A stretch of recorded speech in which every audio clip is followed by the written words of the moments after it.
একজন মুক্তিযোদ্ধা পরিবারের সন্তান,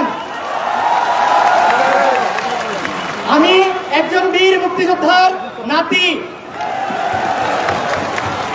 তবে আমাদের দেশে সরকারি চাকরিতে বা বিসিএসে বা প্রথম বা দ্বিতীয় উচ্চ শ্রেণীর যে পর্যায়গুলো আছে সেগুলোতে যে নিয়োগের ব্যবস্থা করা হয়, সেখানে যে মুক্তিযোদ্ধা পরিবারকে 30% কোটার সুযোগ সুবিধা দেওয়া হচ্ছে, এটা সাধারণের জন্য অসুবিধা এবং তাদের জন্য এটা ঠিক না।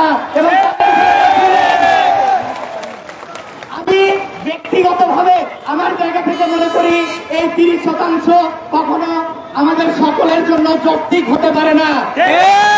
মুক্তিযোদ্ধারা কখনো বৈষম্য চায় নাই, সবার অধিকার নিশ্চিত করতে। কিন্তু এই 30% কখনোই সবার অধিকার নিশ্চিত করতে পারে না। 250-টিরও বেশি ডিজাইন অপশন নিয়ে ওয়ালটন স্মার্ট ফ্রিজ, বোঝে আপনার প্রয়োজন।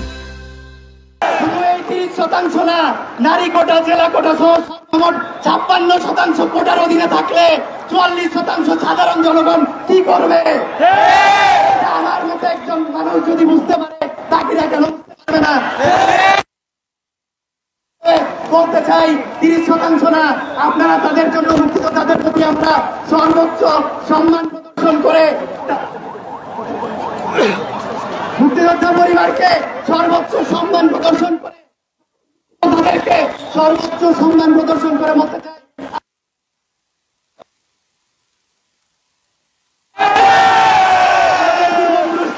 সুযোগের সমতা, সকলের সমান অধিকার নিশ্চিত করা।